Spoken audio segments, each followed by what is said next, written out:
mas acho que vai servir também para que as outras pessoas que são dos outros municípios, candidatos de outros municípios, possam pensar em propostas para a educação a partir desses dados que eu trago para vocês e dessa conversa que eu venho fazer com vocês hoje, tá? Então, para vocês entenderem um pouco de onde eu falo, primeiramente, acho que é importante dizer um pouco da minha experiência, né, para chegar até aqui para conversar com vocês. E eu fui professora, né, fiz pedagogia na Universidade Estadual Paulista, no campus de Marília, eu sou de Marília, do interior de São Paulo, e depois que eu me graduei, eu fui professora dos anos iniciais do ensino fundamental, por cerca de 3 anos. Depois ingressei no mestrado, na Unesp de Presidente Prudente, em educação. Ao concluir o mestrado, eu trabalhei alguns anos como professora do ensino superior, professora temporária da Unesp, do Instituto Federal de São Paulo, também reingressei novamente como professora dos anos iniciais do ensino fundamental, e depois fui fazer o doutorado.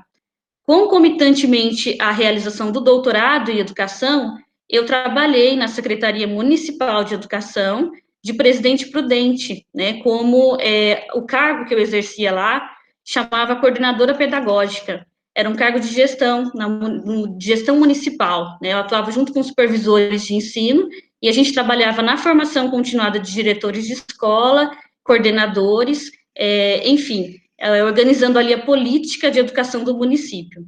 Eu fiquei nesse cargo por 4 anos e meio, até ingressar na UEMS no ano passado como professora efetiva, né? Antes disso, também voltei a ministrar aulas no ensino superior, concomitante ao trabalho na secretaria, né, até a conclusão do doutorado. Enfim, esse é um pouco de onde eu falo, para vocês entenderem que o meu espaço de fala, a minha localização de fala é uma localização de experiência em relação a essa atuação, e também para indicar algumas questões, né, que aqueles que trabalham dentro das instituições de educação, sejam nas escolas, ou seja na secretaria, né, tem uma perspectiva um pouco diferenciada que outras pessoas que não tiveram essa experiência. Então, eu organizei a minha fala, para vocês entenderem rapidamente, a partir de um documento chamado Plano Municipal de Educação. Eu não sei se todos vocês conhecem, provavelmente vocês já tiveram acesso a esse documento. O que é esse documento? Né? Antes de eu projetar os slides aqui, acho que é importante eu falar um pouquinho a respeito disso. Nós temos o Plano Nacional de Educação. O Plano Nacional de Educação, ele estabelece as metas que a gente tem para a educação por cerca de 10 anos de trabalho, né? Então, ele não é um plano de governo, ele é exatamente para funcionar de forma contrária a isso, ou seja, que as ações não sejam desconectadas entre um governo e outro. Para isso, então, a gente tem um Plano Nacional de Educação que estabelece estratégias com percentuais de atendimento, aonde a gente quer chegar, e esse plano nacional, ele é constituído com a participação dos profissionais de educação, com a participação da comunidade, né? Então, a partir do plano nacional, os estados e os municípios têm como incumbência elaborar os seus planos municipais. E o plano municipal, ele não é um plano da gestão municipal, ou seja, ele não se refere apenas àquilo que o prefeito pode realizar, aquilo que a prefeitura pode fazer, mas em âmbito todo, em relação a tudo que pode acontecer na educação dentro de um município. Então, aquilo que é incumbência do Estado dentro do município também entra nessas estratégias e nessas metas. O que eu fiz para vocês aqui hoje foi tentar organizar uma fala de modo a identificar alguns aspectos para a gente poder pensar no que se refere à atuação municipal, né, no que se refere ao âmbito realmente daquilo que é articulado à prefeitura, ao trabalho que vocês vão exercer se forem eleitos, ok? Então, eu vou abrir aqui os slides, e aí eu gostaria que vocês me dissessem se vai ficar muito ruim para vocês a visibilidade em tela compartilhada, tá bom? Se ficar, eu coloco ali no computador do meu marido para projetar o slide em uma tela e eu falar em outra. Então, eu vou colocar aqui, só um minutinho. Uma janela.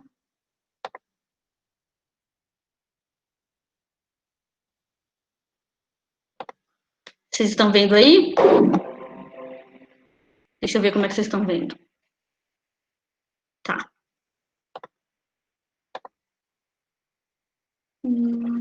Ok. Então, acho que vocês estão conseguindo ver. Só dá um joinha que está tudo ok, dá para enxergar certinho. Então, ok. Então, a palestra, né, foi intitulada Desafios da Educação do Município de Paranaíba.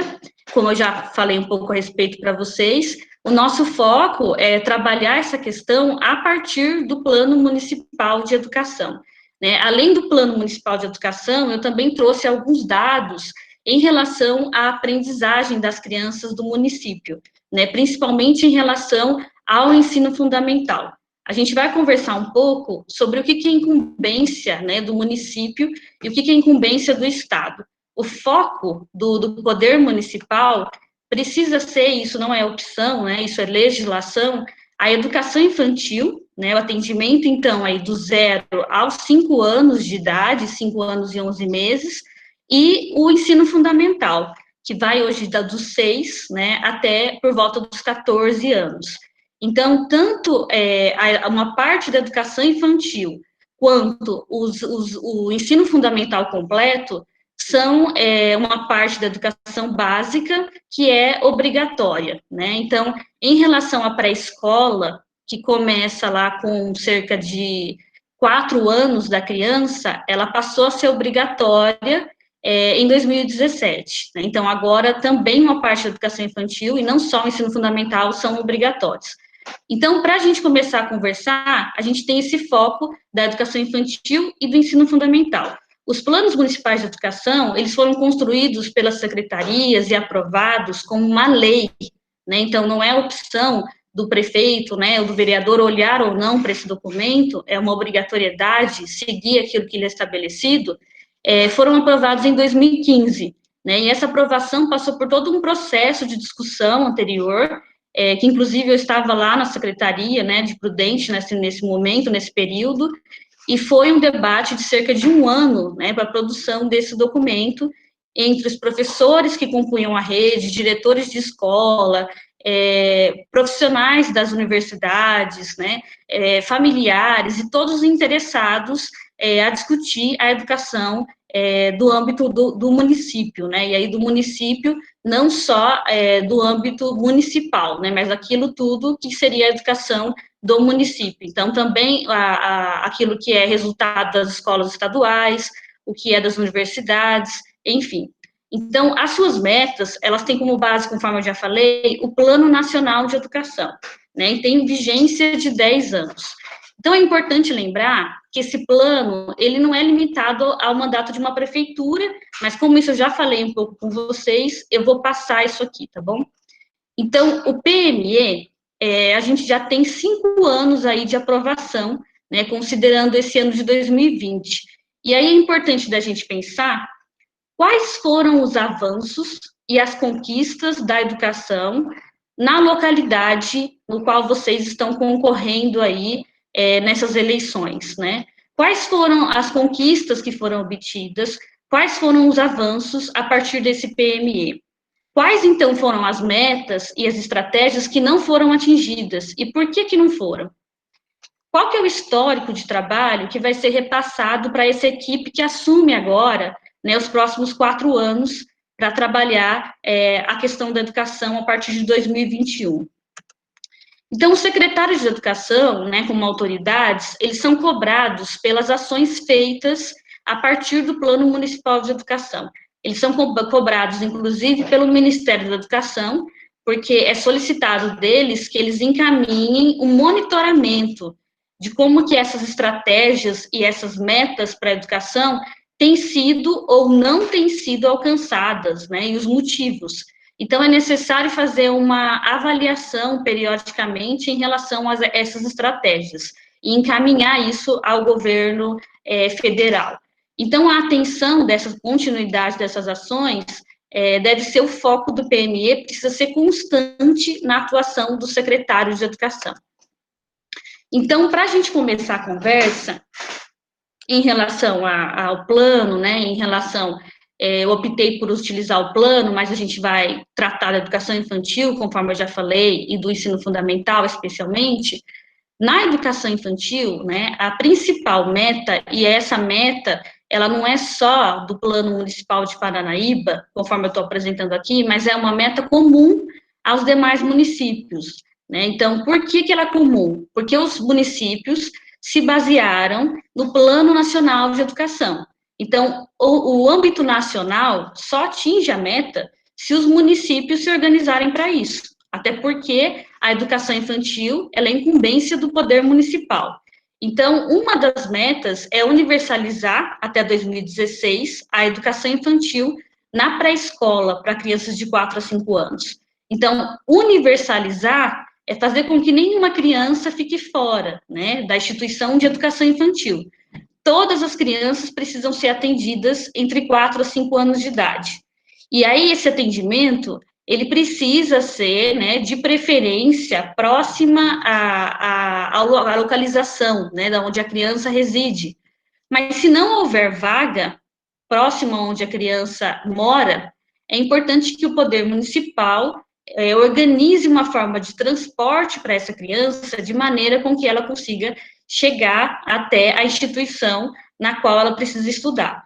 Então, a ampliação da oferta da educação infantil também, não só, né, para crianças de 4 a 5 anos, que a ideia é universalizar, não deixar nenhuma criança fora, mas também ampliar as vagas para creche, né? E a creche, quando a gente fala em creche, muita gente ainda confunde creche pensando que a gente está falando em atendimento integral, né? Porque durante muito tempo no histórico da educação infantil, a gente chamou creche do atendimento às crianças que ficavam o dia todo nas instituições de educação infantil.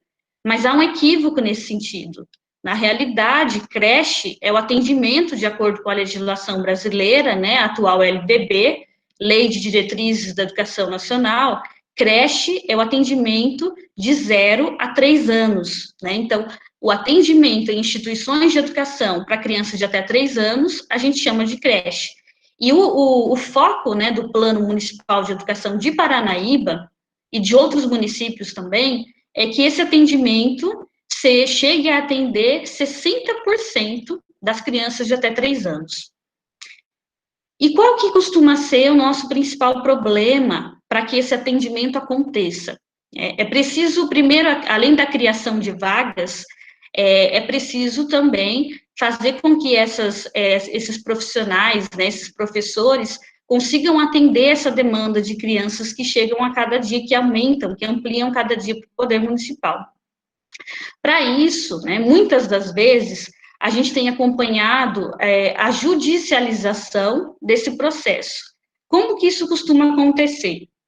Da seguinte maneira, né, as famílias, elas têm direito a reivindicar essas vagas, né, mesmo que seja na creche.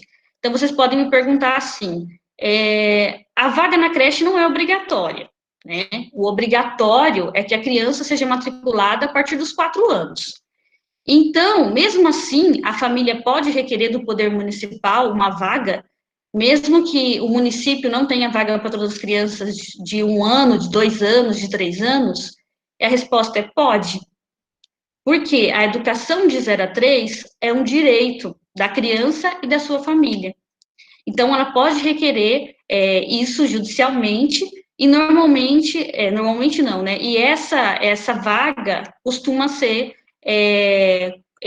dada, né, a essas famílias que solicitam judicialmente. Então, o que acontece? Normalmente, independente da quantidade estabelecida pelo município de crianças por grupamento, de crianças por turma para cada professor, essa criança é inserida dentro da turma. E aí isso dificulta um pouco mais para o trabalho do professor, principalmente para municípios que têm uma quantidade muito grande de crianças por turma. A gente vai falar ainda hoje um pouco da quantidade de crianças por turma que é indicado, né, para essas faixas etárias, para creche, para pré-escola, para os anos iniciais do ensino fundamental. Mas aí a gente já vê um problema, né? Quando a gente consegue garantir a vaga judicialmente, a gente também cria um outro problema, que é o problema da qualidade do atendimento, né? Então, um professor, uma professora com uma quantidade maior de crianças, sendo que a quantidade de crianças comumente, né, já dificulta o atendimento, dificulta ainda mais para esse docente, para essa docente trabalhar em termos da situação que ela fica com 10, 11, 12 crianças ingressando aí na turma, sendo bebês, né? Então, além disso, a gente vai conversar, então, a respeito das normas e procedimentos para fiscalizar a demanda e o atendimento por creche. Então, conforme a gente está vendo aí, nesses itens, né, que estão disponíveis aqui para vocês verem, essas são as estratégias em relação à meta, né, da educação infantil. Então, dentro de cada meta, foram estabelecidas algumas estratégias para que possa se alcançar no decorrer do plano municipal, ou seja, no decorrer dos 10 anos de vigência até 2024, precisam ser garantidas. Então, uma das estratégias é estabelecer normas e procedimentos para fiscalizar essa demanda, para conseguir identificar quantas crianças estão fora e quantas crianças precisam ser atendidas. Levantar essa demanda para planejar essa oferta, porque é importante que fique muito claro para vocês que de pouco adianta a gente construir escolas, por exemplo, construir CEINFs, construir instituições de educação infantil, se a gente não consegue, por exemplo, garantir que haja profissionais em número suficiente para atender essas crianças, né? Então, é preciso considerar que o gasto, né, despendido para esse tipo de oferta e de atendimento não vai ser apenas da construção, né? Então, é algo que precisa ser realmente, de fato, planejado em relação ao orçamento do município. Em relação ainda a essa mesma meta, o foco também é a execução de programas de formação em serviço. Então, o que eu estou tentando trazer para vocês são alguns desafios, né? Conforme eu propus lá no título da nossa conversa. Então, os desafios, além do desafio de atender essa demanda, né, de procurar ver, identificar essa demanda, é também formar esses profissionais que estão em atuação, em cooperação com a União e com o Estado. Além disso, atender 50% da demanda manifesta por creche até 2020. Esse número, então, de atender 50% da demanda manifesta por creche até 2020, ele é de Paranaíba. Pode ser que em Ilha Solteira, por exemplo, ou Aparecida do Taboado, esse número seja um pouco diferente, mas provavelmente é próximo disso, né, porque se baseia no Plano Nacional de Educação. Então, 50% da demanda manifesta por creche quer dizer, daquele total de crianças que estão procurando por vaga, né, que as famílias estão procurando por vaga, eu preciso atender metade dessa quantidade. Eu busquei esse dado em Paranaíba para saber se havia, quantas crianças havia na fila de espera, né, e aí foi informado a mim, né, que essa quantidade é uma quantidade que há uma lista de esperas por instituição, né, então, não há um controle atualmente em relação à quantidade de crianças, de modo geral, em relação ao município, né, mas sim em relação à procura em cada uma das instituições. Então, essa organização, né, da demanda, né, em relação à quantidade para conseguir prover essa quantidade de vagas, é importante que haja também esse controle do conjunto total da quantidade de vagas necessárias. Então, 60% até 2022, olha aí o desafio que vocês têm, e progressivamente 70% das crianças de 0 a 3 anos até a vigência final do PME, né, que vai, a vigência do PME, né, do Plano Municipal de Educação, vai ser concomitante ao fim do mandato de vocês. Então, para além desses desafios, né, do atendimento da demanda, também equipar gradativamente, em colaboração com a União e com o Estado, as instituições de ensino. Então, o mobiliário, os materiais pedagógicos, a biblioteca, a brinquedoteca, o playground, as tecnologias educacionais, os equipamentos suficientes adequados para a faixa etária. Então, quando a gente pensa em criar vagas, né, a gente precisa pensar em todos esses elementos incluídos no orçamento também para que a gente possa pensar nessa garantia de fato. Garantir aos professores a todas as salas de educação infantil com jornada de trabalho mínimo de 4 horas para o turno parcial e de 7 horas para o turno integral. Então, para os professores de Paranaíba, Essa jornada de trabalho mínima de 4 horas para turno parcial e de 7 horas para a jornada integral, ela já tem garantia na legislação do município, né? Então, é considerada uma estratégia já concluída. É importante lembrar aqui para vocês que eu fiz uma seleção das estratégias, tá? Então, eu não trouxe todas as estratégias e todas as metas, né, do Plano Municipal de Educação. Depois, inclusive, eu posso até falar para vocês onde vocês podem encontrar o documento completo. Mas a ideia aqui é que vocês consigam identificar, né, a diversidade de desafios que a gente tem na educação. Então, promover anualmente a formação continuada dos técnicos de setores das secretarias municipais. Então, além da demanda por vagas, além da construção, além dos materiais necessários para o trabalho, dos professores terem essa jornada organizada, também a formação continuada dos técnicos da Secretaria Municipal, que são responsáveis pela educação infantil, né? Além também da formação continuada dos professores e do administrativo. Garantir, então, nessa formação continuada dos profissionais, temas, né, que sejam sobre os direitos das crianças, sobre o enfrentamento da violência contra as crianças, sobre a prevenção ao uso de drogas, sobre questões étnico-raciais e sobre gênero, sobre sexualidade, né? Quando a gente trabalha essas questões, lá em Presidente Prudente, inclusive, a gente teve alguns problemas em relação a isso, né, por uma falta de entendimento por parte de alguns vereadores do município, quando a gente organizou uma formação continuada para os profissionais da educação da rede de Presidente Prudente. Então, essa formação, ela era voltada para os diretores de escola e para coordenadores pedagógicos. E ela, uma das temáticas que a gente trabalhava nessa formação continuada, que era um evento de 5 dias, eram questões de sexualidade, né? Então, eram questões de formação a esses profissionais, de como fazer com que a criança aprenda a identificar, né, como que ela, quando, por exemplo, quais são os limites em relação ao corpo dela, né? Quais são os limites em relação à questão da sexualidade, né? Então, há um livro, né, chamado Pipi Fifi, para crianças pequenas, voltado para esse trabalho, né, para que as crianças consigam se conscientizar de que elas podem, de que elas devem dizer não para alguns carinhos, para algumas formas, né, de intervenção no corpo da criança. Exatamente, porque a gente já sabe, em termos de dados, né, isso não é uma opinião minha ou de qualquer outro profissional da educação, isso é dados de pesquisa, que muitos dos abusos sexuais, eles acontecem por parte de pessoas próximas à criança, né, por parte de pessoas da família, inclusive. E isso faz com que a instituição escola, né, seja ela de educação infantil ou de ensino fundamental, tenha também uma incumbência de educar a criança, né, para identificar quando esses momentos estejam acontecendo e consiga fazer com que a escola seja uma espécie de apoio, né, um ponto de socorro dessa criança.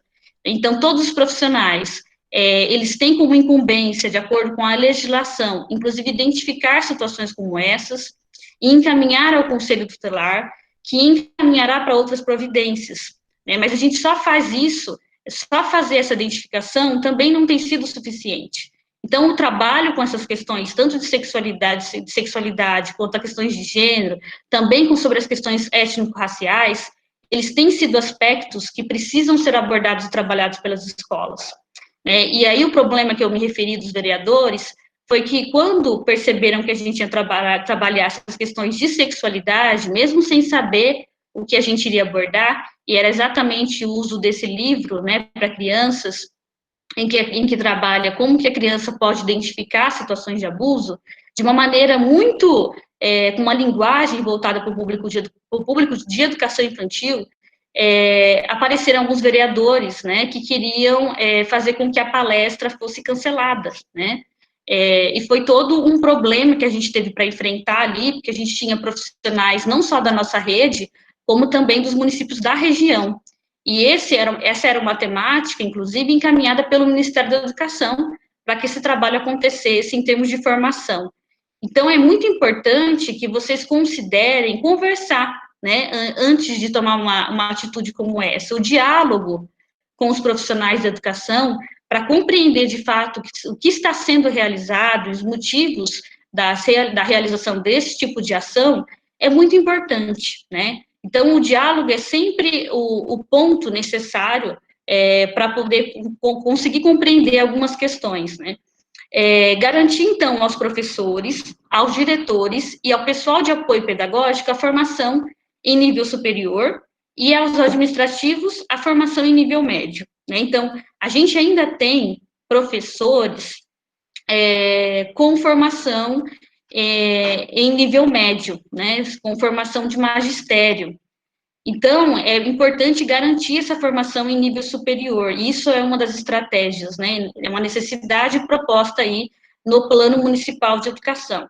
E ao setor administrativo, garantir que esses profissionais que trabalham no âmbito da administração da escola, né, que atendem as famílias nas escolas, no momento de matrícula e em todos os outros momentos, nas secretarias, nas escolas, que eles tenham, no mínimo, a formação em nível médio. Né? Então, isso em colaboração com a União e com o Estado. Estimular o acesso à educação infantil em tempo integral para todas as crianças. Então, atenção que essa estratégia, ela é uma estratégia bastante complicada, né, de cumprir aí nos próximos 4 anos. Estimular o acesso, se a gente for considerar estimular o acesso como garantia, a gente teria um grande problema, né? Mas, na verdade, foi bem pensado aí o uso do termo estimular o acesso, né? E quando a gente estimula o acesso, a gente não está garantindo o acesso à educação infantil em tempo integral. Então, a educação infantil em tempo integral, se a família precisar, né, ou quiser o atendimento em tempo integral, ele não é obrigatório, né? É a família que solicita esse atendimento. Ao Poder Municipal cabe oferecer pelo menos o atendimento em período parcial, né? Então, somente em meio período. Por isso que ali está escrito estimular o acesso à educação infantil em tempo integral, e não garantir o acesso em tempo integral, né? Porque isso iria requerer muito investimento por parte do poder público, tanto em relação aos profissionais, quanto em relação a construções, né, de novas unidades, para que a gente pudesse conseguir alcançar esse objetivo. Mas muitas crianças precisam dessa vaga em tempo integral. E a gente tem feito, historicamente, uma forma de organização que é de conceder a vaga apenas às crianças das famílias que possuem mães que comprovem que trabalham fora, né, que trabalham de forma vinculada a algum estabelecimento, a alguma empresa, enfim, né, isso tem ocasionado alguns problemas, porque muitas vezes algumas famílias, algumas mães, né, trabalham internamente, né, trabalham em setores informais da economia, e para além disso, a gente ainda tem uma consciência por parte de algumas pessoas de que a mãe que não trabalha fora, né, que não possui uma atividade econômica para ser realizada no outro período, ela é uma pessoa que está folgando, né, uma pessoa folgada, né, às vezes a gente costuma dizer, porque está colocando essa criança em tempo integral, né, porque muitas pessoas ainda pensam que é muito melhor para a criança que ela esteja com a família no outro período, do que ela esteja na instituição de educação infantil. E aí eu pergunto a vocês, né, e deixo vocês pensarem um pouco sobre isso. Será mesmo que todas as famílias, né, são iguais? E será que não seria muito mais importante para o desenvolvimento, para a aprendizagem dessa criança pequena, que ela esteja realmente na instituição de educação infantil? Será que ao estar na instituição de educação infantil, a gente não está garantindo a alimentação dessa criança, dependendo da situação econômica e financeira dessa família? Será que a gente não está garantindo a atenção, o direito ao cuidado dessa criança, que muitas vezes não acontece dentro do interior da família? Será que a gente pode continuar pensando assim, né, de que realmente folga, sem considerar outros elementos importantes, né, inclusive essa questão da informalidade do trabalho das mães? Enfim, é uma questão para vocês pensarem, e para a gente poder se conscientizar um pouco desde já, né, de que o julgamento das famílias deve ser evitado por parte dos profissionais, né? Tanto por parte dos profissionais de educação, quanto por parte dos profissionais políticos, né? De considerar que isso é uma coisa supérflua para o atendimento, para o desenvolvimento infantil. Quanto é essencial, na verdade, é essencial para o desenvolvimento da criança. Porque é na instituição de educação infantil que a criança vai ter acesso, por exemplo, a situações de vivência que ela não terá em outro espaço, né? Então, ela terá acesso aí ao desenvolvimento com crianças da mesma faixa etária, né? A relações sociais diferenciadas daquelas que ela tem na sua família. Ela terá acesso a brincadeiras diferenciadas, acesso a interações diferenciadas, né? A propostas de educação que as famílias não conseguem desenvolver, né? Então, por isso, é de extrema importância que a criança esteja na educação infantil e que a gente pare de considerar que, na verdade, ela não deveria estar lá, né? Porque o lugar da criança realmente é num lugar em que possa ser promovido o cuidado e a educação dela. E a instituição de educação infantil, com certeza, é esse lugar. Então, garantir a quantidade também mínima de crianças por sala, visando melhor atendimento na educação infantil. Então, a gente precisa pensar também sobre a quantidade mínima de crianças que a gente deve colocar por sala, por agrupamento, por turma, para que a gente possa garantir um atendimento de maior qualidade. E aonde que eu encontro isso? Onde que eu encontro essa informação? Né? A gente tem um documento na educação chamado Parâmetros de Qualidade para a Educação Infantil. Ele foi redigido em 2006 pelo Ministério da Educação.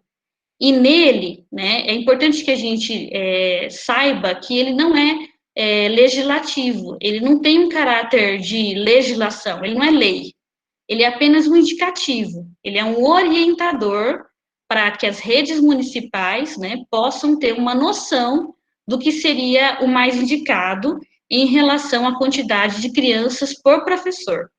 Então, uma professora ou um professor para cada 6 a 8 crianças de 0 a 2 anos. Então, para crianças de até 2 anos, para os bebês, né, para as crianças de berçário, crianças de maternal, a gente tem que ter uma professora, né, de acordo com os parâmetros de qualidade, para cada grupamento de 6 a 8 crianças. Também em relação a crianças de 3 anos, a gente tem, então, nos grupamentos de até 15 crianças, uma professora. Então, se eu tenho 30 crianças numa mesma turma, eu preciso ter 2 profissionais de educação, 2 professoras trabalhando com essas crianças, né? O indicado, então, é que a gente tenha até uma professora para cada 15, quando a criança tem 3 anos. E quando a criança tem maior idade, né, a gente tem aqui 20 crianças acima de 4 anos. Então, para crianças de pré-escola, a gente tem 20 crianças. Comumente, esse número costuma ser um pouquinho maior, mas, na verdade, ele deveria ser um pouco menor ainda. Por que eu estou chamando a atenção que tem que ser um pouco menor que 20 crianças, por exemplo, para crianças de 4 anos, né? Ou com crianças de 3 anos, que a gente tenha menos ainda do que 15 crianças. Quando a gente tem uma criança, né, com deficiência, uma criança dentro da turma, a professora já é indicado, em termos de legislação, que haja uma diminuição da quantidade de crianças por grupamento, quantidade de crianças por turma. Então, a gente precisa diminuir essa quantidade ainda mais para que a professora possa conseguir realizar um atendimento, né, mais individualizado em relação a essa criança. Então, por isso, esse número, né, ele é desse número para menor, que deveria acontecer nas instituições. Embora a gente saiba que, por conta de problemas econômicos, muitas vezes esse número é ainda um pouco maior. Então, por isso que está ali educação especial e redução. Ainda em relação à educação infantil, prover as instituições em regime de colaboração de literatura infantil, então de livros, né, de obras de literatura infantil que permitam à criança a aprendizagem da linguagem escrita, já desde as crianças, desde os bebês, o acesso à rede mundial de computadores em banda larga. Então, hoje a gente está vendo ainda mais a necessidade, né, do uso da tecnologia para que a gente possa ter acesso, que é a única forma que a gente tem acesso atualmente, para que a gente possa desenvolver a educação, e dos pequenos não tem sido diferente. Então, a relação de computadores-crianças nas instituições de educação infantil também é um desafio ainda. Muitas vezes os computadores estão somente nas escolas de ensino fundamental, e são computadores que estão em mau estado, né, que a gente não consegue utilizar com as crianças. Então, muitas vezes a gente precisa também além do computador, também de um suporte técnico. Não basta a gente ter o computador em si, a gente precisa ter um computador em condições adequadas de uso, acesso à internet com banda larga, além do profissional, né, que fica responsável pela parte de assistência. Então, preservar também as especificidades da educação infantil, garantindo esse atendimento em instituições que atendam aos parâmetros nacionais de qualidade, que é esse documento que eu acabei de citar aqui para vocês, que estabelece a quantidade de crianças por turma. Então, em relação à educação infantil, eu sinalizei alguns aspectos para vocês, né, para que a gente possa já pensar que, além da questão do acesso, né, da demanda, da quantidade de crianças que precisam ingressar nas instituições, e quais são também esses elementos que a gente utiliza para dizer se aquela família tem ou não tem, né, direito àquela vaga, e quais são, inclusive, os mecanismos que a família também tem para conseguir essa vaga.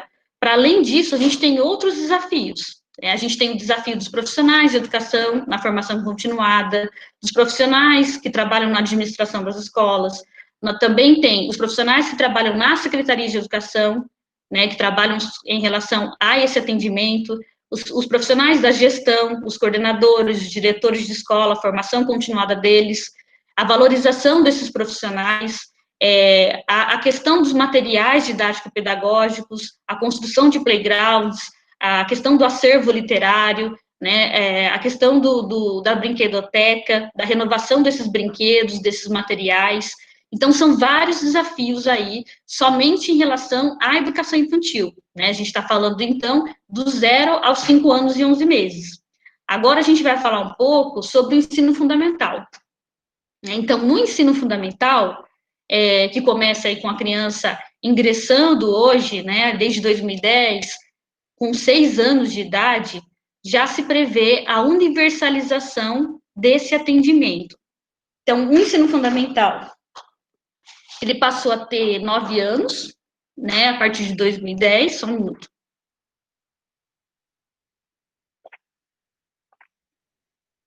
Vocês estão vivos aí? Estão vivos? Tá muito rápido? Quer que eu fale um pouco mais devagar? Deixa eu ver o que vocês estão escrevendo aqui. Tá bom? Então tá, porque agora a gente vai falar um pouco sobre o ensino fundamental. Então, em relação ao ensino fundamental, a universalização do atendimento, né, a questão das vagas, a demanda de vagas, é um problema, digamos, um pouco menor, porque hoje a gente já tem, né, essa universalização do atendimento. Né, mas o problema é a garantia da conclusão da etapa e a qualidade do atendimento. Né? Então, embora as crianças estejam dentro das escolas, a gente ainda não garantiu a qualidade desse atendimento. Então, algumas questões têm sido organizadas tanto pelo poder, né, da esfera do governo nacional, do governo federal, para que os municípios possam tentar alcançar essa qualidade. Uma das propostas do município, das propostas do governo federal para isso, foi a criação do que vocês já devem conhecer, que é um documento chamado Base Nacional Comum Curricular. Acho que vocês já devem ter visto algumas propagandas do governo a respeito desse documento, que é um documento que institui, né, os objetivos de aprendizagem, os direitos de aprendizagem das crianças, da educação infantil, do ensino fundamental e também dos jovens do ensino médio, né? Apesar da proposta do ensino médio ter sido construída depois da proposta da educação infantil e do ensino fundamental. Mas nessa proposta, além de ser uma proposta, né, do governo federal, a Base Nacional Comum Curricular, também requer que os municípios organizem um currículo, ou seja, organizem, né, aquilo que eles vão trabalhar dentro das turmas no ensino, a partir desse documento chamado Base Nacional Comum Curricular. Então, todos os municípios têm a obrigação de rever, né, o seu documento que orienta o que eles vão desenvolver nas turmas em relação ao ensino, de rever esses materiais que possuem de orientação do currículo para o trabalho com as crianças da educação infantil e do ensino fundamental.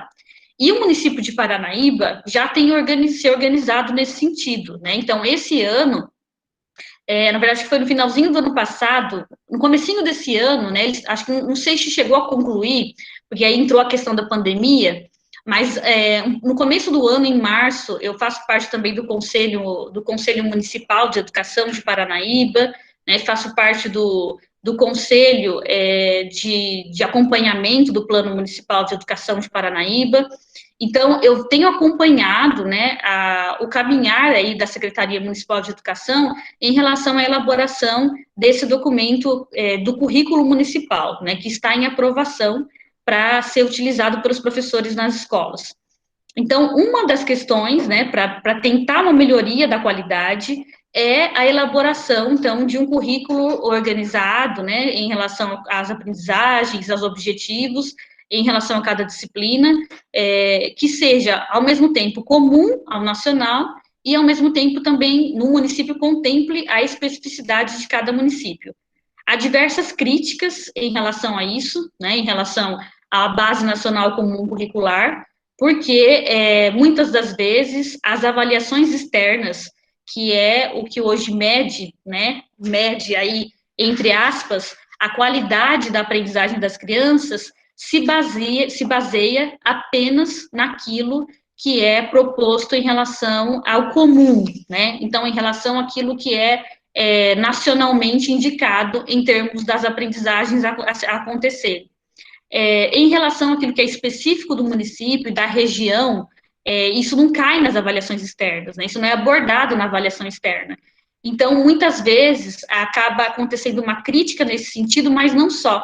Também porque o foco na Base Nacional Comum Curricular faz com que fosse retirado o foco em relação a outras necessidades, que é, por exemplo, a necessidade de investimento em relação aos profissionais de educação, ao salário dos profissionais de educação, né, em relação aos materiais didático-pedagógicos inexistentes, muitas vezes, nas escolas, né, a falta, por exemplo, de um ventilador, como a falta de um ventilador, por exemplo, em Paranaíba, ou um ar-condicionado quebrado, faz diferença na qualidade do ensino, né, só quem está dentro de uma sala de aula sabe qual é a diferença na aprendizagem das crianças em relação a como que elas se sentem nesses momentos de 4, 5 horas de permanência dentro de uma sala, com cerca de 30 crianças, tendo que estudar num ambiente superaquecido.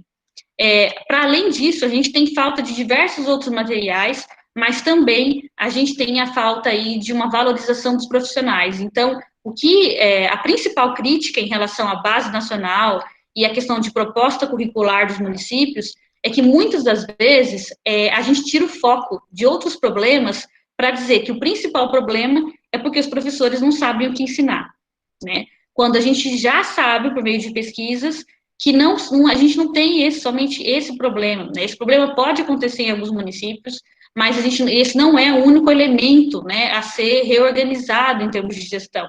E deveria ser pensado, então, uma articulação em relação aos outros elementos da educação. E a gente vai falar um pouco desses outros elementos aqui. Então, para além da proposta curricular municipal, que é um desafio, né, discutir essas questões com os trabalhadores da educação, com os profissionais da educação, também promover ações permanentes de acompanhamento individualizado, para que 95% dos estudantes, 95%, concluam essa etapa na idade recomendada. Então, o intuito é que 95%, então, né, quase todas as crianças concluam a etapa na idade recomendada, porque muitas das crianças acabam ficando retidas em algum ano série e não conseguem concluir na idade recomendada. E muitos também acabam entrando para os índices de evasão, né, e não concluem o ensino fundamental. Então, realizar em parceria com a área da saúde. Então, é importante que a educação ela não trabalhe sozinha. ela precisa estabelecer parcerias com outras áreas. Então, a área da saúde, da assistência social, do conselho tutelar, do próprio Ministério Público, para que a gente consiga um acompanhamento individualizado e um monitoramento desse acesso e permanência. Então, não basta a criança ingressar na escola, ela tem que permanecer. E se ela não permanece, a escola precisa identificar os motivos da ausência dela. Então, quem identifica isso? O próprio professor. E o professor faz o que a partir disso? Identificou que a criança está ausente, que ela está com baixa frequência, ou que ela abandonou os estudos. O que é que precisa fazer? De acordo com o Estatuto da Criança e do Adolescente, é preciso que a gente encaminhe a conselho tutelar, né? Então, é preciso que haja formação aos profissionais da educação de como que esse encaminhamento precisa ser realizado, né? E o próprio conselho tutelar precisa, então, tomar as providências para procurar, para buscar essa família, para ver o que aconteceu com essa criança, para, a partir disso, tomar outros trâmites, né, necessários para que essa criança possa reingressar na escola, né, já que a escola do ensino fundamental, ela é obrigatória, então a criança não pode ficar fora dela. Realizar, então, permanentemente o que a gente chama de busca ativa. O que é busca ativa? Busca ativa é procurar as crianças fora da escola. Então, muitas das vezes, a gente precisa identificar quem são essas crianças que não estão ingressando na escola em parceria com outros órgãos, também os órgãos de assistência social, os órgãos de saúde e os órgãos de proteção à infância. Então, a educação não precisa fazer esse trabalho sozinha, mas precisa haver profissionais para desenvolver esse trabalho, né, que é procurar essas crianças que não estão presentes na escola, né, para que elas consigam reingressar e realizar seus estudos. Então, implementar tecnologias pedagógicas. Mais uma vez, aparece aqui a questão das tecnologias, né, que são necessárias atualmente nesse período de pandemia, mas não só. O que a gente precisa pensar as tecnologias de maneira articulada, né, as atividades didáticas que são realizadas na escola e considerar também a especificidade da educação especial, né, das crianças com deficiência. Então, das crianças cegas, né, das crianças surdas, como é que a gente faz essas adaptações em relação a essas tecnologias pedagógicas que são realizadas pelos professores. Tudo isso requer investimento do poder público, né, requer projetos, requer planejamentos por parte do poder público. Oferecer, então, formação continuada, né? Continua aí, também no ensino fundamental, essa necessidade da formação continuada do professor, que é uma formação permanente, e garantir as condições técnicas para os profissionais do ensino fundamental para usar as novas tecnologias. Então, conforme eu já disse, não é só deixar o computador na escola, né? Isso não é suficiente. Ampliar, então, em colaboração com a União, o acesso à rede mundial de computadores em banda larga, mais uma vez a questão da internet, o uso das tecnologias.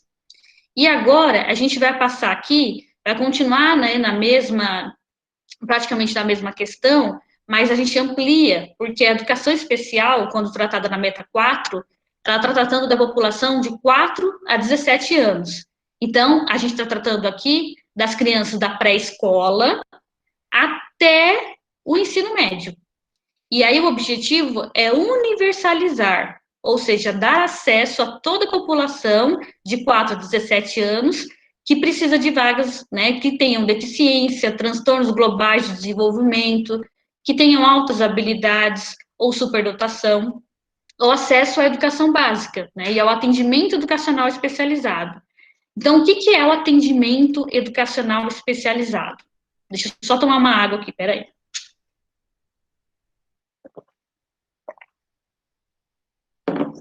Então, o atendimento educacional especializado é um atendimento que é realizado, né, na própria escola, na própria unidade escolar, que é um atendimento complementar ao atendimento comum, em sala de aula comum.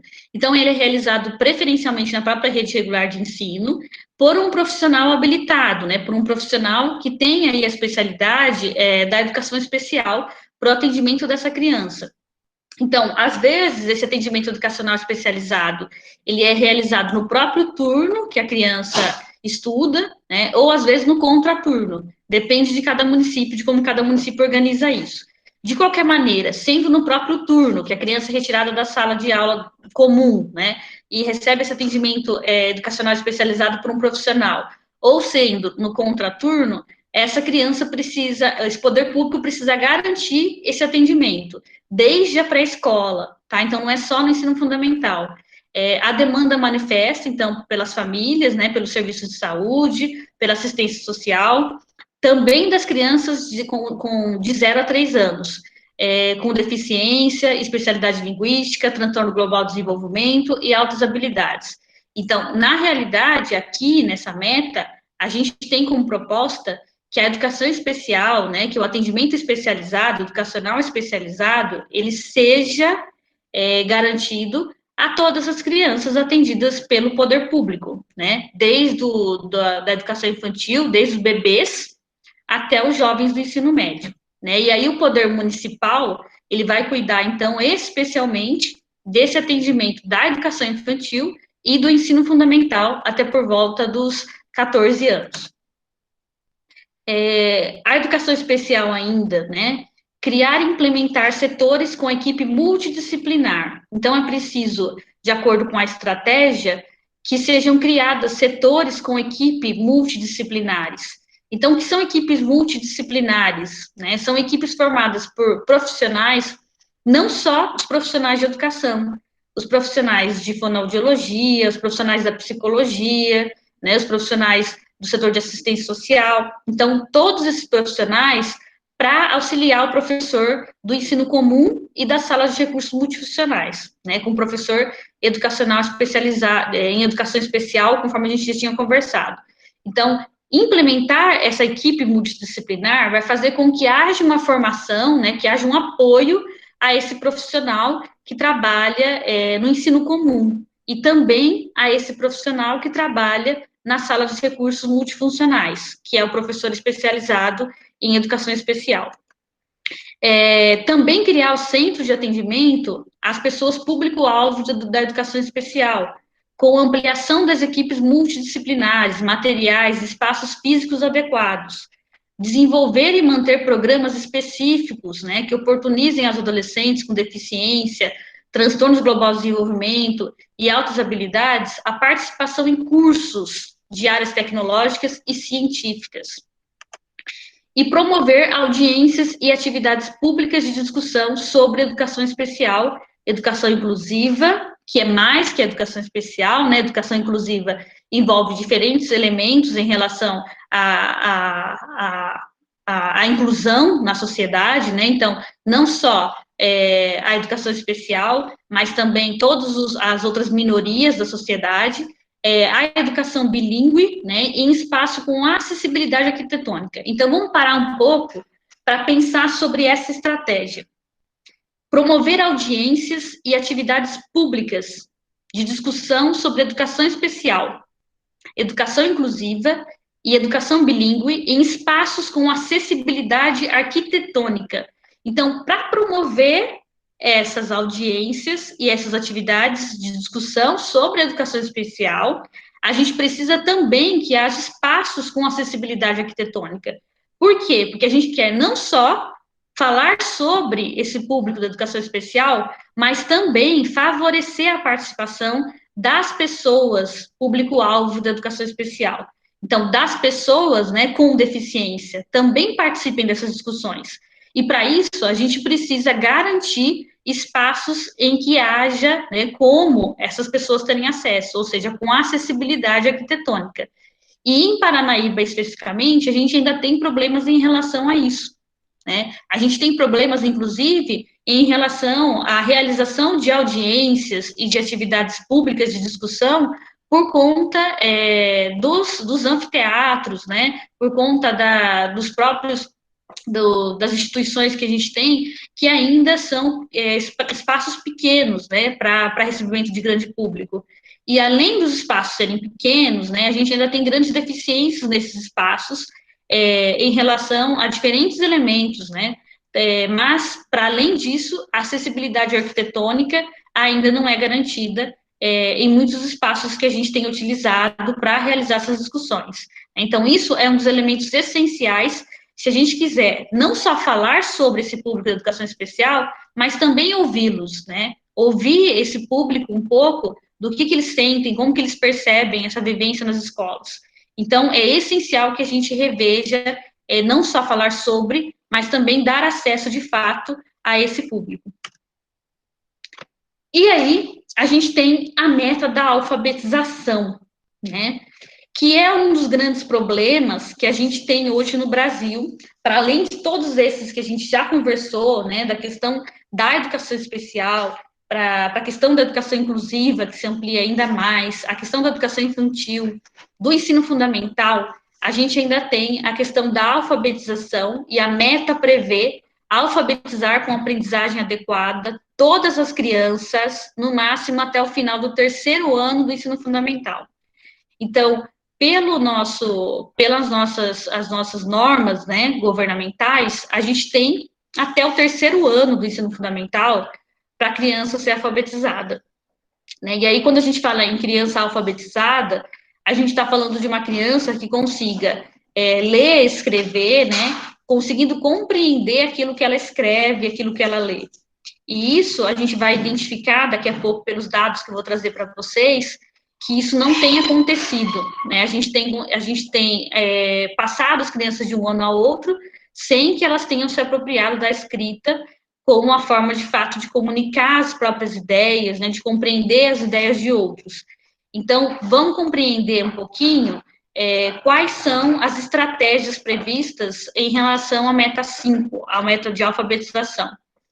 Promover, a partir da vigência do PME, né, do Plano Municipal, a articulação entre as secretarias de educação e as IEs, as instituições de ensino superior, que oferecem cursos de pós-graduação e cursos de formação continuada para professores alfabetizadores.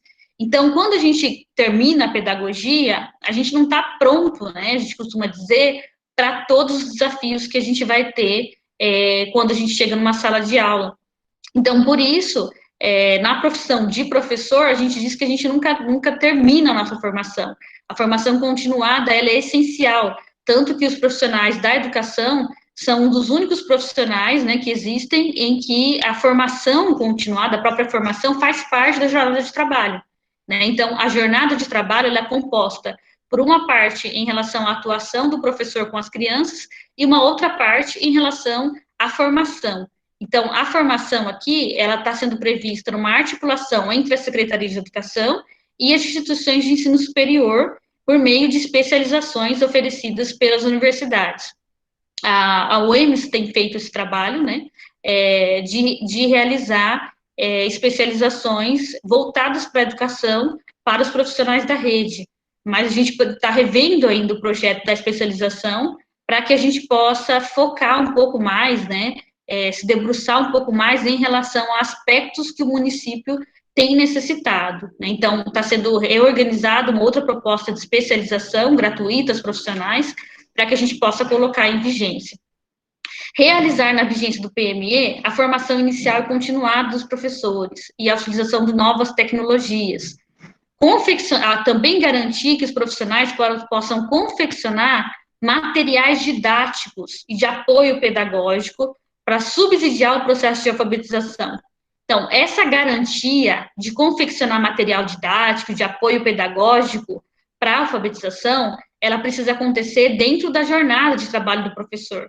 O que a gente muitas vezes vê é que o professor acaba realizando isso como algo a mais da sua jornada de trabalho, sem que isso faça parte do seu tempo de trabalho, né? Sem que isso faça parte do seu tempo de planejamento, das suas horas de trabalho.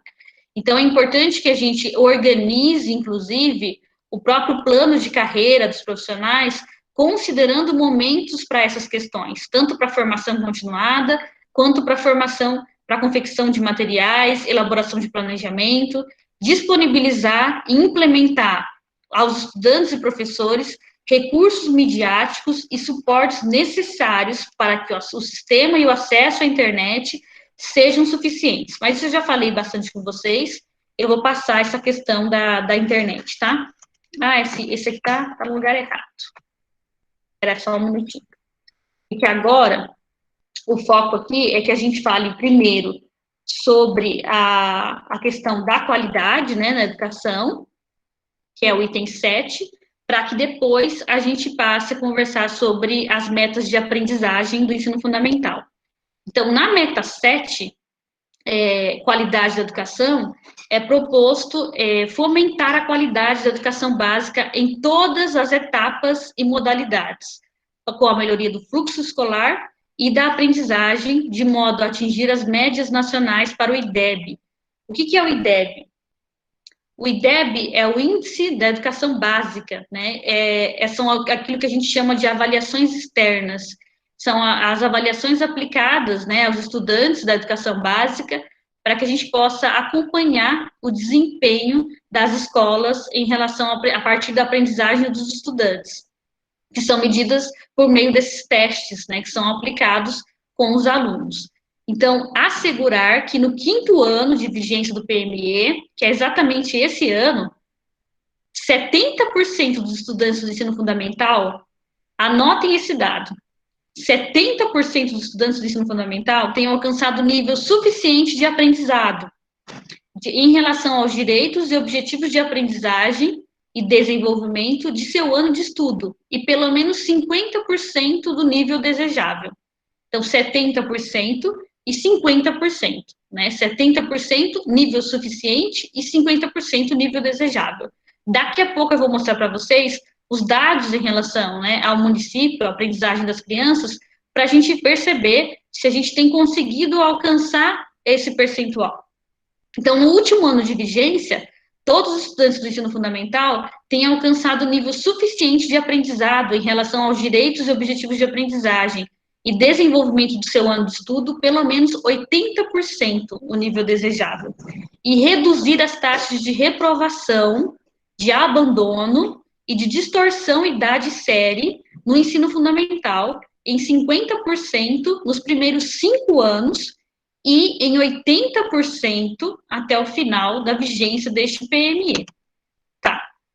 E aqui está previsto, né, previsto até 2021, né, porque no plano de Paranaíba, essa redução, né, de 50%, ela está prevista que ela seria realizada até 2021, que é até o ano que vem. Então, aplicar os instrumentos nacionais de avaliação para que a gente possa usar os resultados dessa avaliação para melhorar os processos e as práticas pedagógicas.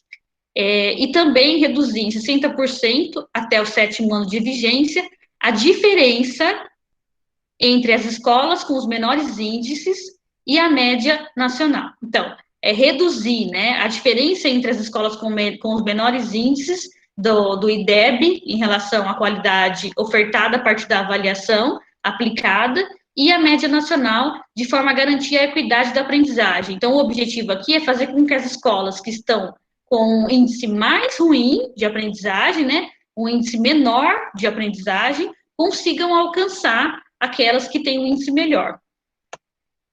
Então, aqui, nós vamos conversar um pouco sobre os dados da aprendizagem. Pouco espaço em disco, só está aparecendo no meu.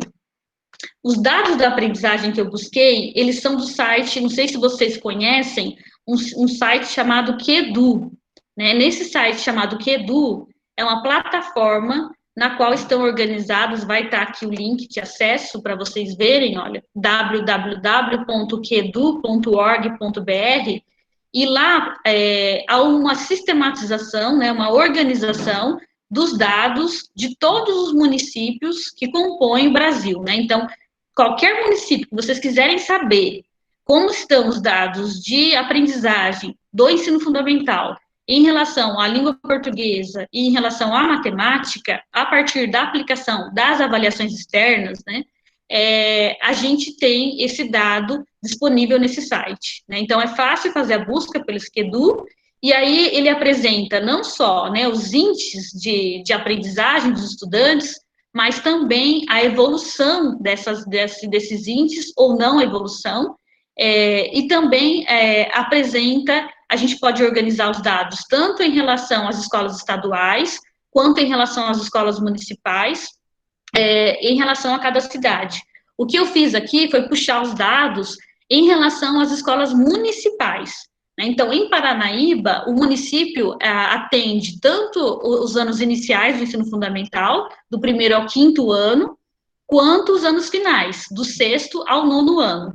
E acontece a aplicação de avaliações tanto no quinto ano, que é o último ano do ensino fundamental, quanto no nono ano, para que a gente possa identificar a aprendizagem desses estudantes está acontecendo ou não, né? Então, essas avaliações são feitas pelo governo federal.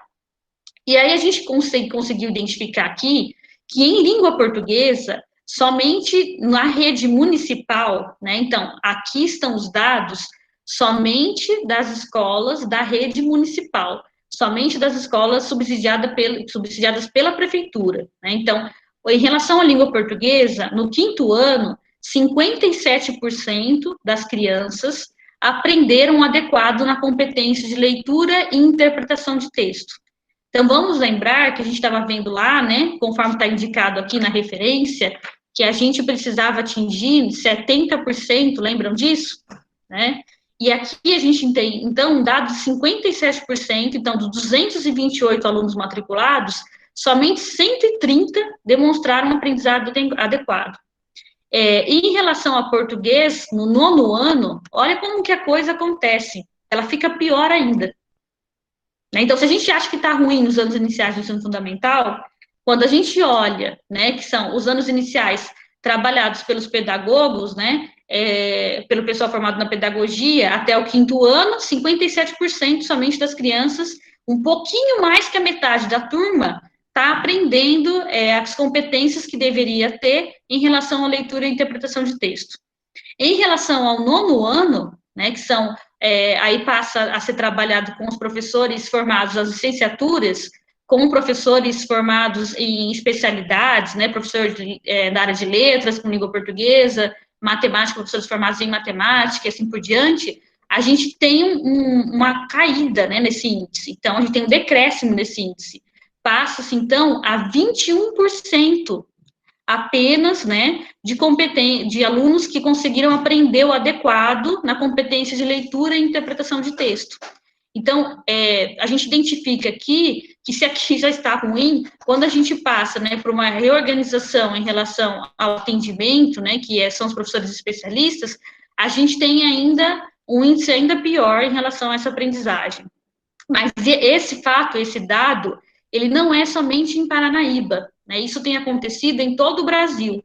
Então, esse decréscimo em relação ao percentual da aprendizagem, ele não é um dado novo, né? Ele já é um dado que acontece há anos, e vem acontecendo em todos os municípios brasileiros, né? É raro um município que tem um nível de aprendizagem maior, ou então que consegue manter esse nível de aprendizagem em língua portuguesa nos anos finais. E aí fica a pergunta, né, se realmente essas crianças tinham essa habilidade de leitura e interpretação de texto, se elas desaprenderam aqui o que aconteceu, ou se de fato elas ainda não tinham se apropriado, mas as formas de avaliação instituídas aqui para o quinto ano, eles conseguiram dar conta, né, daquilo que é solicitado a eles nessas formas de avaliação. E quando chegam aqui no nono ano, aquilo que é solicitado nessas formas de avaliação, eles não conseguiram, então, responder de forma a alcançar a competência mínima que estabelecida. Então, para além disso, a gente tem o dado da matemática. Né? Na matemática, a gente tem um índice, comparativamente em relação à língua portuguesa, um pouco pior. Né? Então, a gente tem 41% apenas dos alunos que resolvem problemas, que conseguem realizar a resolução de problemas no quinto ano da rede municipal de ensino. Então, a gente não tem nem metade das crianças que conseguiram desenvolver essa habilidade. No nono ano, a gente tem 10% dos alunos. Então, de cada 83 alunos, só 8 demonstram aprendizado adequado na competência de resolver problemas de matemática. E aí, mais uma vez, né, a gente tem um índice identificado aí pelo Todos pela Educação, que a gente precisava chegar aos 70%. No comparativo, né, de Paranaíba, para a gente entender como é que Paranaíba está funcionando em relação ao Brasil, em relação ao Mato Grosso do Sul, em relação ao Estado, Paranaíba, em relação ao Brasil, está um pouquinho melhor, 3%, né, a mais do que o índice do Brasil, em relação à língua portuguesa no 5º ano do ensino fundamental, mas em relação ao Mato Grosso do Sul, em relação ao estado, Paranaíba está 1% a menos, né, com a quantidade de alunos que conseguiram alcançar a competência de leitura e interpretação de textos. Em relação a Paranaíba e outros municípios próximos aqui da região, a gente percebe que Paranaíba ainda não tem um desempenho tão alto, né, tão adequado em relação aos percentuais, se a gente for comparar com os municípios da região. Então, vejam aí que, em relação à Aparecida do Taboado, por exemplo, o índice alcançado em língua portuguesa no 5º ano é de 67%, em relação ao Paranaíba, que é 57% no 5º ano. Em Carneirinho, né, que também é um município próximo, 67%. Em Rubinéia, 81%. E em relação ao português, no 9º ano, a gente tem, então, agora, nos anos finais do ensino fundamental, a gente tem Paranaíba com 21% e o Brasil com 31%. Então, em relação aos anos finais, Paranaíba não está, né, adequada aos índices nacionais, está abaixo, né, diferente dos anos iniciais. Em relação ao Mato Grosso do Sul, ao estado, também Paranaíba apresenta um índice bem abaixo. Em relação à matemática, também, né, mais um desafio aí que a gente tem, o trabalho com a matemática, nos anos finais do ensino fundamental, também está com um índice bastante baixo, quando a gente compara com o Brasil, que está com 14%, também é um índice muito ruim, mas o de Paranaíba ainda mais baixo, e Mato Grosso do Sul, 17%, Paranaíba com 10%. E aí a gente vai ver a evolução do português, né, da língua portuguesa, no 5º ano do ensino fundamental. Então, em 2013, a gente tinha 39% dos alunos, vejam só, 39% aqui, a gente tinha em 2013 estudantes que atingiam, então, as competências de leitura e interpretação. Em 2015, a gente conseguiu um resultado bem melhor, né, de 17 pontos percentuais a mais do que em 2013. Então, obteve-se aqui uma evolução em relação à aprendizagem dos alunos. Só que de 2015 para 2017, esse índice praticamente não mudou, né? Então, a gente não conseguiu obter melhores índices aqui em relação a 2017. Em relação a 2019, os índices ainda não estão disponíveis, né? Em relação ao Brasil, se a gente for comparar, né, o crescimento de Paranaíba com o crescimento do Brasil, o Brasil saiu de 38% em 2013 e chegou a 54% em 2017. Paranaíba saiu de 39%, mas chegou a 57%. Então, Paranaíba teve, né, uma ampliação aí de melhoria de índice maior ainda que o Brasil. No Mato Grosso do Sul, 42% em 2013, e depois passa-se a 58%, tá? Então, aqui, a gente apresenta a evolução da matemática. A matemática, a evolução foi um pouco menor, né, do que a evolução em língua portuguesa. A gente tem 34% em 2013, e depois 43% em 2015, dos índices de aprendizagem, e chega a 41%. Então, o que acontece aqui, né? A gente tem uma diminuição nos índices percentuais de aprendizagem. Então, a gente não continua numa evolução crescente, a gente cai aqui em 2017. E em 2013, a gente tem no Brasil 32% e chega a 42%. Se a gente for comparar o Brasil e Paranaíba, a gente vai conseguir identificar que o Brasil, né, de forma geral, cresceu 10% em relação aos percentuais de aprendizagem, do que o crescimento de Paranaíba de 2013 a 2017. O Mato Grosso do Sul, 35% até 44%, né, sempre em crescimento. Então, não aconteceu, como aconteceu aqui em Paranaíba, de diminuição dos índices de um ano ao outro. Em relação à matemática, a gente tem o 9º ano, né, do ensino fundamental, com 14% de índice de aprendizagem, cai em 2015, e depois a gente sobe um pouco mais para 10%. Mas mesmo nessa subida, a gente ainda não conseguiu alcançar os 14% que tinha sido obtido em 2013. Vejam, então, que a gente, de modo geral, né, se considerar de 2013 a 2017, a gente tem uma perda aqui, né, de percentuais de índice de aprendizagem dos alunos. Então, a gente vai de 14% para 10%. De qualquer maneira, é uma perda aqui nos índices de aprendizagem. E aqui o Brasil, 10%, amplia-se para 14%. Percebam que há uma inversão? Há uma inversão aqui. Então, Paranaíba tinha um aumento, 14%, foi para 10%, caiu. Brasil estava com 10%, foi para 14%, ampliou. E o que isso tudo significa, né? Quando a gente olha para os índices de português, a gente também percebe, olha, no nono ano, que esse índice praticamente se mantém. 22% de aprendizagem em 2013 e vai para 21% em 2017. Então, a gente não tem aqui um ganho, né, em relação à ampliação desses índices. Aqui no Brasil, a gente teve uma ampliação. Então, 21% passou-se para 31%, teve-se aí 10% de aumento. Enfim, eu estou trazendo esses dados para a gente conseguir identificar como é que está a situação de Paranaíba em relação à região e em relação ao Brasil, para que a gente possa conseguir pensar nisso aqui que estava aqui antes que eu falei para vocês, que a gente ia chegar, né, que acabou ficando aqui no lugar errado, que é o que a gente precisa fazer para conseguir alcançar uma melhoria desses índices em relação à aprendizagem dos estudantes no ensino fundamental, né? Tá, a gente tem esses dados. E aí, o que a gente faz? Deixa eu só perguntar aqui para o Wesley. Wesley, quantos minutinhos que a gente tem até agora, por favor? A gente já está com 1h10. Meu Deus do céu! Eu vou terminar aqui, tá? Vou apresentar, então, algumas indicações em relação a propostas de trabalho, né, com esses índices, a partir das pesquisas, e vou finalizar por aqui, tá? Para que a gente possa ver se vocês ainda têm alguma dúvida. Então, em relação à questão do trabalho com as avaliações, a gente tem feito, tanto eu quanto o professor Giovanni, que já conversou com vocês, a gente tem tentado organizar o início de um trabalho em relação a esses índices de aprendizagem dos estudantes de Paranaíba, né, a partir de um projeto de pesquisa.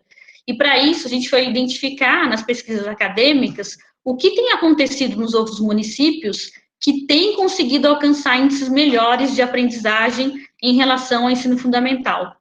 Então, na secretaria de uma das redes, né, tem um setor específico para cuidar das avaliações, para cuidar desses índices de aprendizagem. Partiu-se, então, da suposição de que isso gera mudanças nas propostas e nas ações de natureza pedagógica e administrativa, né, porque esses índices de avaliação, eles são estudados por essa equipe e são indicados ao coordenador pedagógico das escolas o que ele pode realizar junto à sua equipe de professores para que haja mudanças nesse índice, né, a partir de um estudo daquilo que tem se apresentado.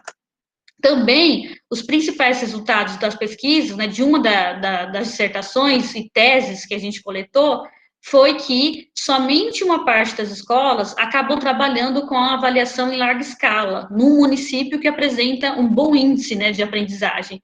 Mas eles realizam reuniões pedagógicas, reuniões de formação com a equipe diretiva das instituições. Um dos municípios pesquisados, né, Guaporé, criou o seu sistema de gestão para que a secretaria consiga administrar todos os processos das avaliações externas. Então, a gente identifica aqui que tem em comum essa organização dos dados das avaliações, entender o que esses dados estão dizendo e trabalhar a partir desses dados, né? E para isso, são identificadas algumas ações, como implantação de um site de divulgação dos resultados, né, para dar celeridade a esse processo, realização do acompanhamento sistematizado das escolas, formação continuada dos professores, realização de reunião bimestral com os gestores, com os diretores, com os coordenadores, com o intuito de provocar mudanças que possam levar à melhoria da qualidade. Também identificar, né, que o município com alto IDEB, ele tem uma gestão do ensino organizada há vários anos. Então, essa gestão do município não mudou, né? Então, essa equipe que trabalha na Secretaria Municipal de Educação, as equipes que trabalham na gestão das escolas, elas permanecem entre um governo e outro. E isso faz com que as ações sejam concretizadas, resultando num índice satisfatório. E nos municípios com baixo IDEB, a gestão foi substituída diversas vezes, né, dificultando a concretização das práticas. Então, a gente percebe aí que essa mudança, né, todo momento de profissionais, também faz com que haja uma fragmentação das ações, e isso não é benéfico para os índices de aprendizagem. Também os entrevistados afirmam acreditar na contribuição das provas, né, do uso das provas para a melhoria da qualidade, mas também tecem uma série de críticas, e alguns municípios, inclusive, decidem por não aplicar os testes, porque acaba acontecendo um processo de resistência dos professores à imposição do modelo focado nos resultados. Então, qualquer tipo de formação e qualquer tipo de ação a ser realizada junto aos profissionais de educação é preciso ser realizada com muito cuidado, né? Respeitando também as questões de autonomia docente, porque senão a gente acaba incorrendo nisso aqui, que essa tese apresenta para a gente, né? Que é um aumento de demanda de trabalho, de formulário, de projeto, um excesso de avaliação, um tempo insuficiente dos profissionais para analisar os resultados, uma falta de sentido das avaliações por parte para os profissionais, o foco de trabalho passa a ser o treino em relação ao desempenho dos alunos na prova e não a aprendizagem em si, a perda da autonomia, os professores podem se sentir desmotivados, podem se sentir frustrados, estressados, adoecerem, né, se autorresponsabilizarem pelos péssimos índices que têm apresentado algumas instituições, e sentimento de culpa e a autointensificação de trabalho também não fazem bem e provocam aí condições de trabalho e subjetividades que fazem com que muitos abandonem a profissão. Então, qualquer tipo de formação continuada, de ações nesse sentido, né, de trabalhar a partir das avaliações, precisa ser pensada de modo que os profissionais consigam identificar aquilo como uma forma de melhoria do seu desempenho, né, de auxílio ao seu trabalho, e não de uma forma de controle excessivo, sem sentido algum, tá? Então, eu vou parar por aqui. Havia ainda algumas questões em relação à questão da valorização docente, né, da gestão, mas não vai dar tempo, como o Wesley disse logo no começo, é muita coisa para a gente trabalhar em relação à educação, são muitos aspectos, mas eu espero que vocês tenham conseguido pensar aqui a partir desses elementos que eu tentei trazer para vocês aqui nessa conversa, né? Agradecer ao Wesley pelo convite, né? Aos profissionais da UEMS também, que me indicaram para essa fala, e abro aí, né, para vocês realizarem alguns questionamentos.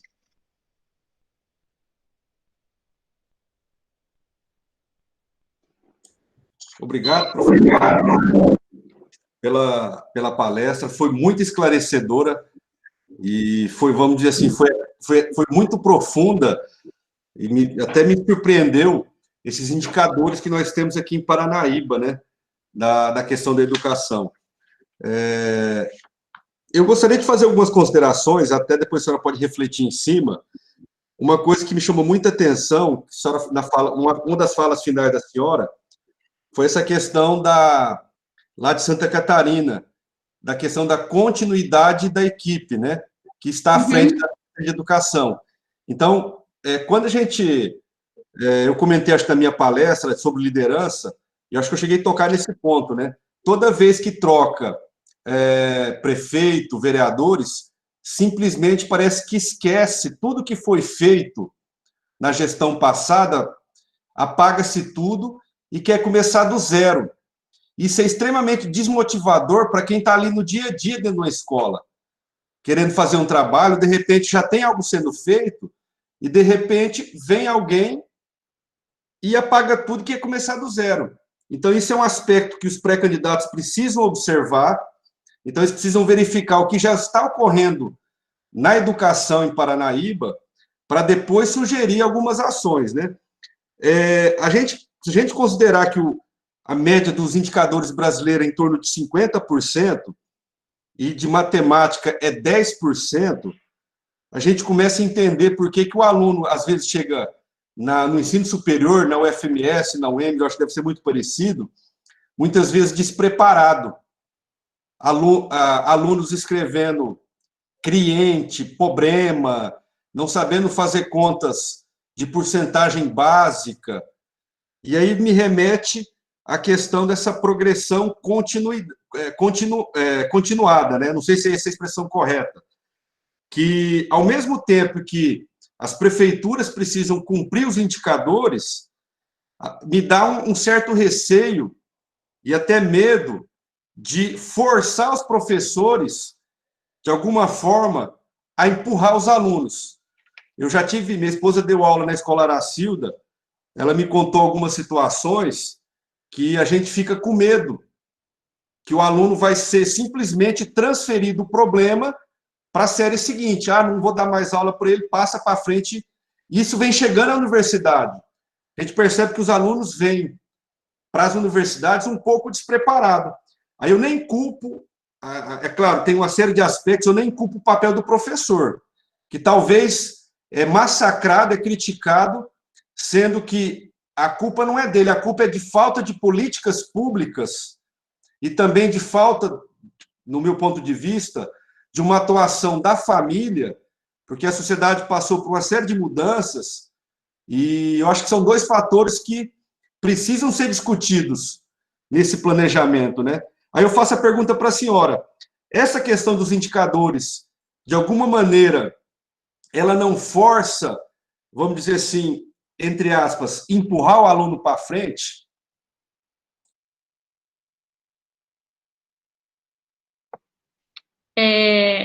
Então, mas você colocou várias questões aí, vou tentar responder, tá, elas em relação à ordem que você estabeleceu. Então, em relação à manutenção das ações, por exemplo, vou dar um exemplo aqui do que está acontecendo em Paranaíba, né? Começou a se trabalhar com a educação em tempo integral, já no município. Então, a gente tem ações de trabalho da educação em tempo integral, não só na educação infantil, mas também no ensino fundamental. Então, é um projeto que foi iniciado já há alguns anos, e que vem desenvolvendo aí uma parceria com a Secretaria da Cultura para poder desenvolver ações para as crianças nesse sentido. Precisa de maior investimento do poder público, inclusive, para dar continuidade, mas pode acontecer que, dependendo, né, de quem for eleito, haja uma descontinuidade em relação a esse processo, né? Então, todo o estudo que foi feito pela equipe, pelos profissionais que foram organizados para isso, em relação ao tipo de proposta, para que essa proposta do que está sendo trabalhado no contraturno com as crianças possa ajudar nos índices de aprendizagem, né, tudo isso seja deixado de lado e se recomece um outro trabalho que esse poderia dar resultados se não houvesse essa fragmentação. Né? Então, é importante pontuar esse aspecto, né, dessa continuidade do trabalho. Então, mesmo que não haja continuidade de uma equipe, tá, das mesmas pessoas, que haja continuidade em relação aos processos que vinham surtindo resultados, que os profissionais da educação estão avaliando, né, que tem surtido bons efeitos na aprendizagem dos alunos. E isso tudo é possível de ser acompanhado, né, por meio de índices, mas não só por meio dos índices da avaliação externa, como também por índices da própria Secretaria de Educação. E a Secretaria de Educação tem organizado avaliações próprias, né? Então, avaliações que o próprio município tem organizado para que consiga identificar os problemas, né, que têm acontecido nessa aprendizagem. Então, considero isso um ponto muito positivo, porque além da avaliação externa do governo federal, há uma outra forma de avaliação, né, mais voltado para a forma como o município trabalha a questão do currículo municipal, para conseguir entender o alcance desses índices de aprendizagem. Então, uma das coisas que você falou em relação à manutenção da ação, né, acho que manutenção de equipe ou de ação, acho que é muito mais das ações do que propriamente das pessoas, mas que haja essa continuidade histórica em relação aos processos. A progressão continuada foi um outro aspecto também que você colocou. Ela é um problema, né, já percebido há muitos anos, mas também não é uma solução que a gente volte para a questão anterior, né, que a gente reprove os estudantes, porque quanto mais se reprovava, mais a gente percebia um aumento da evasão dos alunos. Então, os alunos acabavam desistindo, porque eles reprovavam tanto naquela série, que acabavam desistindo de continuar cursando o ensino fundamental ou o ensino médio. Então, por isso, foi pensado a progressão continuada, mas numa forma em que esse aluno fosse auxiliado pelo professor. né, na sala de aula para que conseguisse alcançar aquelas aprendizagens. Mas aí eu pergunto a vocês, como que um professor vai conseguir fazer isso tendo a quantidade de crianças por turma que a gente tem hoje, né? Às vezes eu já cheguei a trabalhar com 37 alunos numa turma de anos iniciais do ensino fundamental, em turma de quarto ano, com crianças não alfabetizadas. Então, como é que você consegue trabalhar com crianças não alfabetizadas no quarto ano, né? E, ao mesmo tempo, dar conta do trabalho com as demais crianças? Como, então, que o poder público olha para o investimento, da necessidade de profissionais para trabalhar essa necessidade desses alunos? Então, como que a gente poderia pensar em formas, estratégias de organizar esse ensino, de maneira que a gente tivesse uma diminuição de números de alunos por turma, de maneira que a gente tivesse um atendimento desse estudante no contraturno, né, nesse tempo integral, mas que, de fato, fossem profissionais da educação remunerados para isso, né, e não apenas monitores ou pessoas sem formação suficiente, porque isso não vai fazer com que a gente consiga trabalhar com essas crianças com dificuldades, né. E as crianças com dificuldades, elas precisam de professores que tenham mais experiência, professores que tenham mais conhecimento, e não profissionais que estão em formação. Então, há um equívoco, às vezes, de colocar estagiários, considerando que isso vai surtir um efeito desejado. Os estagiários ainda estão em processo de aprendizagem, né, dessa formação. Então, adquirindo as necessidades. Um outro problema também que a secretaria conversou comigo, para conversar com vocês aqui hoje, foi em relação à alfabetização, né? Então, a alfabetização, por exemplo, os professores do município também, muitas vezes, não querem essa incumbência. É um desafio muito grande alfabetizar crianças, na quantidade de crianças que a gente tem hoje por turma. Então, é preciso que haja uma forma de valorizar esses profissionais que são alfabetizadores, né? Por exemplo, não sei, pensar em algum acréscimo, né? Alguma coisa em relação a acréscimo salarial que chamasse a atenção dos profissionais que têm mais experiência, dos profissionais que têm mais conhecimento, né? De manter esses profissionais como alfabetizadores dessas crianças que ingressam nos anos iniciais do ensino fundamental. Então, são algumas políticas que a gente precisaria pensar. Agora, em relação às avaliações, você perguntou se há uma... Deixa eu lembrar a pergunta. Só me lembra a pergunta. Em relação à avaliação externa, você tinha perguntado se não há como se fosse um intuito apenas de trabalhar o que está proposto, é isso, nas avaliações? Era isso? A pergunta das avaliações eu não consegui anotar, foi logo no final. Eu nem me recordo sobre a pergunta da avaliação, acho que eu não perguntei, não. Eu falo qualquer coisa que não lembra. Tá. Então, era isso que eu ia responder, mas eu não anotei também. Pode responder aí.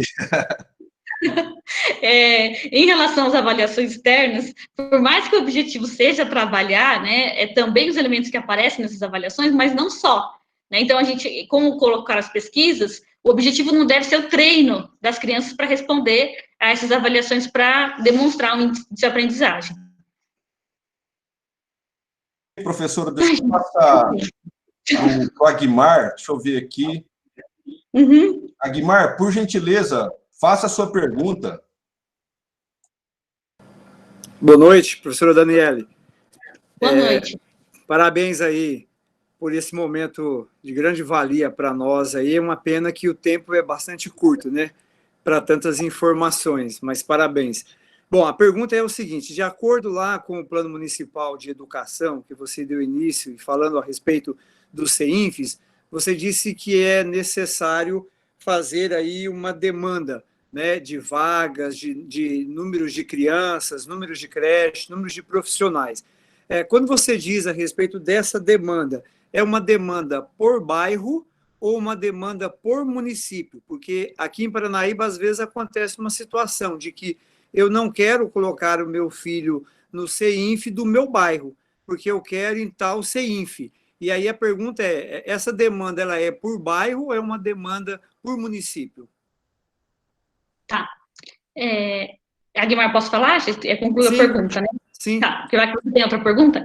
Em relação à demanda por vagas, é em relação ao município, tá? Então, o que a legislação prevê é que a criança, principalmente da pré-escola, né, o poder municipal tem a obrigação de garantir essa vaga. Em relação à creche, 0 a 3 anos é direito da criança e da sua família, mas não é obrigatoriedade do poder público, no sentido de que ainda não é obrigatório esse segmento, né, a creche de 0 a 3 anos. Mas, ainda assim, é preciso, de acordo com o Plano Municipal de Educação, atingir aí os índices maiores de atendimento, 50% das crianças de 0 a 3 anos.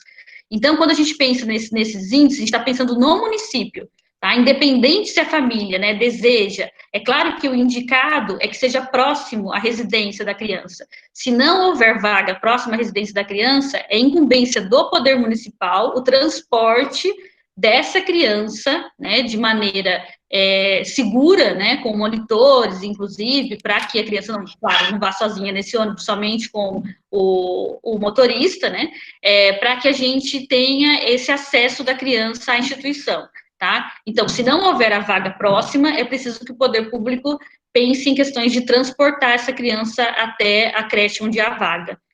Então, pode sim ser feito para outros bairros. Tá, tem outra pergunta aqui. Posso fazer, professor Wesley? Tranquilo, pode fazer. Tá. Quando você fala daquele decréscimo de 21% no 9º ano de português e 10% no 9º ano de matemática, há quanto tempo que já há esse decréscimo nessa porcentagem no Brasil? Aqui em Paranaíba ou no Brasil, de um modo geral? Então, em Paranaíba, especificamente, acontece esse decréscimo, né? Você viu lá que no Brasil, o decréscimo não tem acontecido, né? Tem acontecido um decréscimo menor. Então, Paranaíba, a situação está um pouquinho pior. Então, é de 2013 a 2017, esses índices que eu estou apresentando para vocês. O índice de 2019, a gente ainda não teve acesso, não foi divulgado pelo INEP. Certo. Então, não dá para a gente saber se esse decréscimo foi melhorado, né? Então, assim, se aconteceu agora uma melhoria dos índices em 2019, na aplicação da última avaliação. Pode acontecer que o município, né, tenha desenvolvido ações de formação continuada com os professores, investimentos em materiais didáticos, em profissionais, na contratação de professores e outras formas que tenham surtido um efeito nas avaliações de 2019.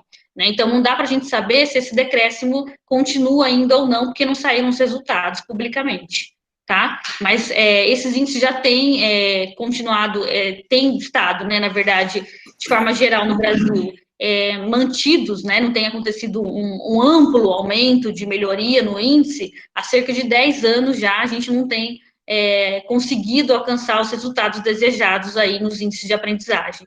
Então, a gente coloca alguns índices e não consegue chegar neles, coloca outros índices e não consegue alcançá-los, por conta das políticas públicas mesmo, né? A gente não tem percebido um investimento na educação conforme seria necessário. Certo. Essa aí, professor Wesley, essa... Vai continuar. Eu não sei se tem mais gente querendo fazer pergunta, não sei como que está aí, professor Wesley. Pode seguir. Tá. Quando você fala desse atendimento especial, dessa equipe multidisciplinar, é uma equipe para cada escola do município ou o município precisa ter uma equipe multidisciplinar que percorre as escolas do município? Então, lá na rede que eu trabalhava, em Presidente Prudente, que a gente tinha uma quantidade de escolas muito diferentes do que a gente tem em Paranaíba. Lá a gente tinha 70 escolas, né? 43 eram só de atendimento para educação infantil. Então, era muita escola. E, por conta disso, a gente tinha uma equipe multidisciplinar na secretaria, né, formada por fonoaudiólogos, por assistentes sociais, por psicólogos, que percorriam essas escolas do município.